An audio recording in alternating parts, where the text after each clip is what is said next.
Ces 10 médicaments courants endommageront vos reins et aggraveront la protéinurie. Saviez-vous que certains des médicaments que vous prenez tous les jours pourraient silencieusement endommager vos reins et aggraver la protéinurie? C'est exact. Aujourd'hui, nous plongeons dans les 10 médicaments courants qui pourraient mettre vos reins en danger. Restez avec nous pour découvrir si votre armoire à pharmacie contient l'un de ces coupables cachés. Bienvenue à nouveau sur Coin Santé, votre chaîne de référence pour tout ce qui concerne la santé. Dans la vidéo d'aujourd'hui, nous révélons une vérité choquante sur certains des médicaments les plus courants, qui pourraient causer plus de mal que de bien à vos reins. Que ce soit pour un simple mal de tête, une allergie ou quelque chose de plus chronique, ces médicaments pourraient aggraver votre protéinurie. Une condition où un excès de protéines se retrouve dans votre urine, ce qui est un signe de dommage aux reins. Maintenant, vous pourriez penser, comment des médicaments, censés nous aider, peuvent-ils causer des dommages? Eh bien qu'ils puissent soulager les symptômes, beaucoup de ces médicaments peuvent avoir des effets secondaires qui affectent vos reins. Il est crucial d'être informé afin que vous puissiez discuter de toute préoccupation avec votre fournisseur de soins de santé et protéger la santé de vos reins. Plongeons directement dans la liste, en commençant par le numéro 10 et en allant jusqu'au plus nocif au numéro 1. 10. Antibiotiques. Les antibiotiques sont des outils puissants dans la lutte contre les infections bactériennes. Mais ils ont un inconvénient potentiel, surtout pour vos reins. Les antibiotiques tels que les aminoglycosides, par exemple, la gentamicine, la tobramycine, sont connus pour être néphrotoxiques. Ces médicaments peuvent causer des dommages directs aux unités de filtration des reins, appelées néphrons, ce qui peut entraîner une insuffisance rénale aiguë et aggraver la protéinurie. Les aminoglycosides sont souvent utilisés pour traiter des infections graves comme la septicémie, les infections des voies respiratoires et les infections urinaires compliquées. Le risque de dommages rénaux augmente avec des doses plus élevées et une utilisation prolongée. Les patients recevant ces antibiotiques passent généralement des tests réguliers de la fonction rénale pour surveiller tout signe de néphrotoxicité. D'autres antibiotiques, tels que la vancomycine, utilisés pour traiter le SARM, Staphylococcus aureus résistant à la méticilline, présentent également un risque. Suivez toujours les instructions de votre médecin concernant la posologie et la durée, et n'utilisez jamais d'antibiotiques inutilement. L'utilisation excessive ne contribue pas seulement à la résistance aux antibiotiques, mais met également en danger la santé de vos reins. 9. Inhibiteurs de la pompe à protons, IPP. Les inhibiteurs de la pompe à protons, IPP, sont couramment prescrits pour gérer le reflux acide, les brûlures d'estomac et la maladie de reflux gastro-œsophagien, RGO. Des exemples incluent l'oméprazole, Prilosec, l'esoméprazole, Nexium, et le lansoprazole, Prevacid. Bien qu'efficace pour réduire l'acidité gastrique, l'utilisation à long terme des IPP a été liée à une maladie rénale chronique, MRC, et à une NE accent aigu pH rate interstitiel aigu, une condition où les reins deviennent enflammés. L'utilisation chronique des IPP peut entraîner une diminution progressive de la fonction rénale, souvent non détectée jusqu'à ce que des dommages importants soient survenus. Cette inflammation peut causer des cicatrices dans les reins, conduisant à des problèmes rénaux chroniques et aggravant la protéinurie. Si vous dépendez des IPP pour gérer des problèmes d'estomac, il est essentiel de discuter avec votre médecin. Si l'utilisation continue est nécessaire et d'explorer des traitements alternatifs. Des changements de mode de vie, tels que des modifications alimentaires et la gestion du poids, peuvent souvent aider à réduire le besoin d'utilisation à long terme des IPP. 8. Diurétiques. Les diurétiques, également connus sous le nom de pilules d'eau, sont fréquemment prescrits pour traiter des conditions telles que l'hypertension artérielle, l'insuffisance cardiaque et l'édème, gonflement dû à la rétention de liquide. Les diurétiques courants incluent le furosémide, l'ACI, l'hydrochlorothiazide et la spironolactone. Ces médicaments aident vos reins à éliminer l'excès de sel et d'eau de votre corps, ce qui peut réduire la pression artérielle et l'accumulation de liquide. Cependant, les diurétiques peuvent parfois entraîner une déshydratation s'ils ne sont pas utilisés correctement. La déshydratation réduit le flux sanguin vers les reins, ce qui peut causer des dommages et augmenter les niveaux de protéines dans l'urine. Certains diurétiques peuvent également entraîner des déséquilibres électrolytiques, ce qui met encore plus de stress sur les reins. Par exemple, le furosémide est un diurétique puissant souvent utilisé en cas de rétention de liquide sévère. Bien qu'efficace, son utilisation nécessite une surveillance attentive de la fonction rénale et des niveaux d'électrolytes pour éviter les complications. Si vous prenez des diurétiques, assurez-vous de rester suffisamment hydraté et de consulter régulièrement votre fournisseur de soins de santé pour surveiller la santé de vos reins. 7. Inhibiteurs de l'enzyme de conversion de l'angiotensine, IEC. Les inhibiteurs de l'enzyme de conversion de l'angiotensine, IEC, sont largement prescrits pour gérer l'hypertension artérielle et l'insuffisance cardiaque. Ils agissent en relaxant les vaisseaux sanguins et en réduisant la charge de travail du cœur. Les inhibiteurs de l'IEC courant incluent le lisinopril, Zestril, l'enalapril, Vasotec, et le ramipril, Altas. Bien que les inhibiteurs de l'IEC soient efficaces pour contrôler la pression artérielle et protéger le cœur, ils peuvent parfois causer des effets indésirables sur la fonction rénale. Cela est particulièrement vrai pour les personnes qui ont déjà une fonction rénale compromise. Les inhibiteurs de l'IEC peuvent réduire le flux sanguin vers les reins, ce qui peut entraîner une augmentation des niveaux de créatinine sérique et une diminution du taux de filtration glomérulaire, TFG. Dans certains cas, cela peut causer une insuffisance rénale aiguë. Par exemple, le lisinopril est souvent prescrit pour l'hypertension et l'insuffisance cardiaque.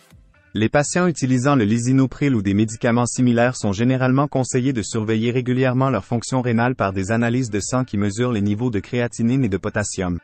Si des anomalies sont détectées, la posologie peut être ajustée ou le médicament changé pour éviter d'autres dommages rénaux. La surveillance régulière et la communication avec votre fournisseur de soins de santé sont essentielles lors de la prise d'inhibiteurs de l'IEC.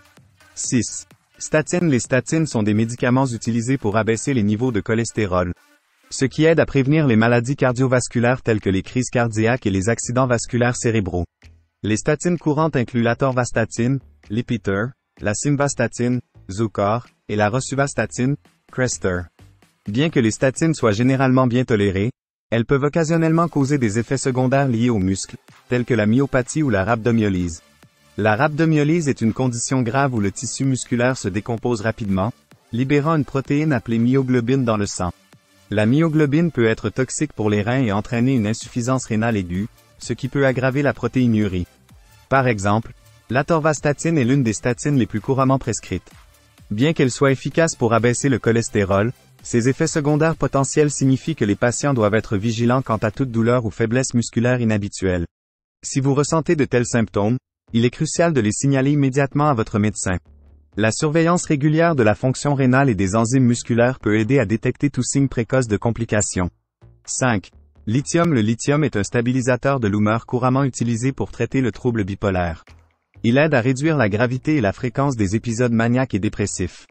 Bien que le lithium soit très efficace pour de nombreux patients, il nécessite une surveillance attentive en raison de son étroite marge thérapeutique et de ses potentiels effets néphrotoxiques. L'utilisation chronique de lithium peut entraîner une condition connue sous le nom de néphropathie au lithium, caractérisée par des dommages rénaux pouvant entraîner une maladie rénale chronique, MRC. Le lithium peut causer des dommages tubulaires aux reins, entraînant une incapacité à concentrer correctement l'urine, et augmentant la fuite de protéines, exacerbant la protéinurie. Par exemple, le carbonate de lithium, escalate, litobide, est une forme couramment prescrite de lithium.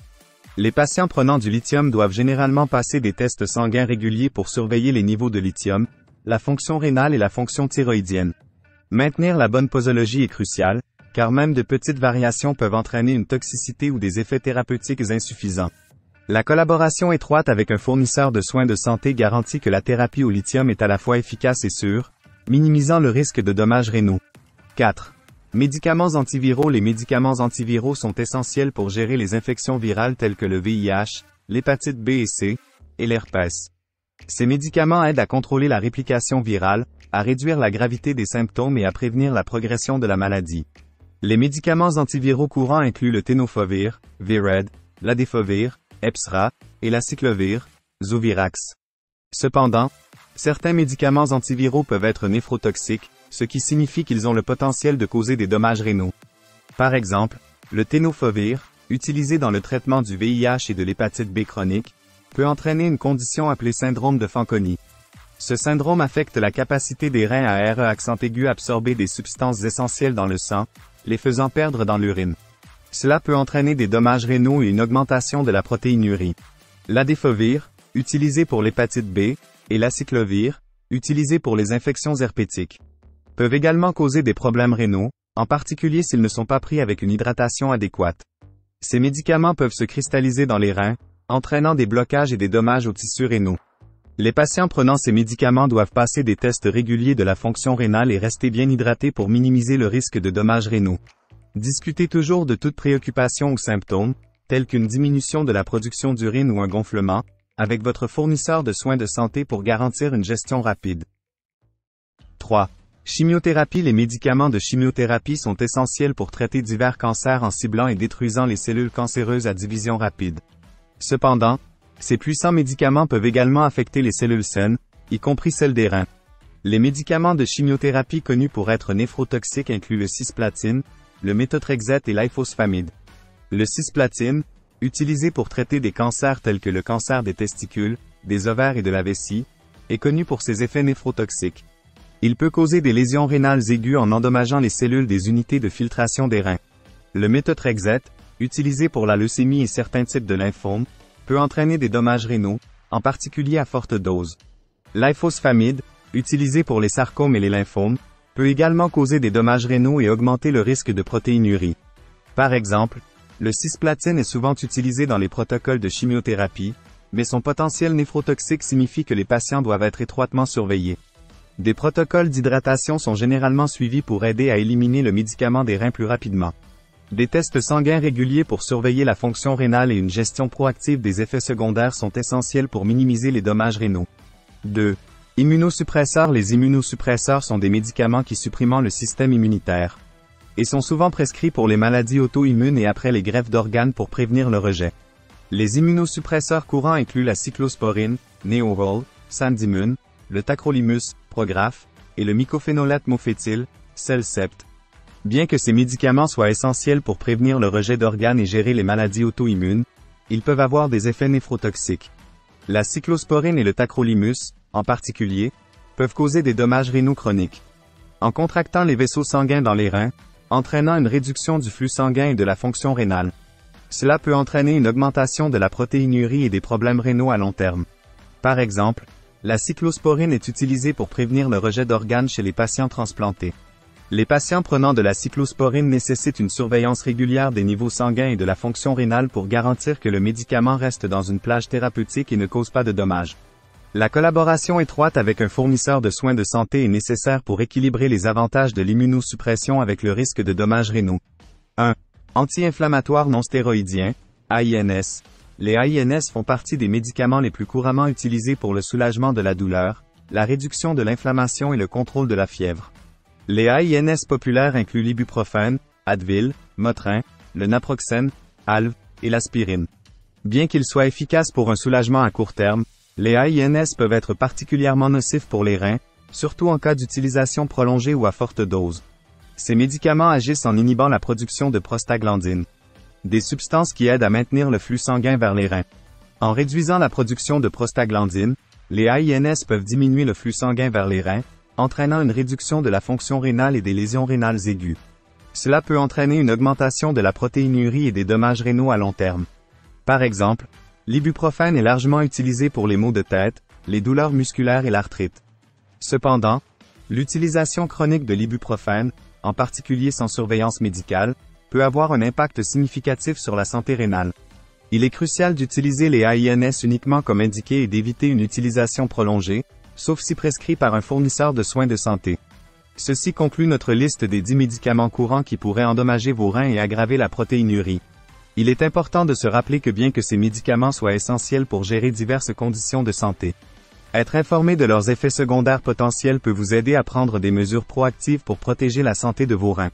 Consultez toujours votre fournisseur de soins de santé avant de modifier votre régime médicamenteux.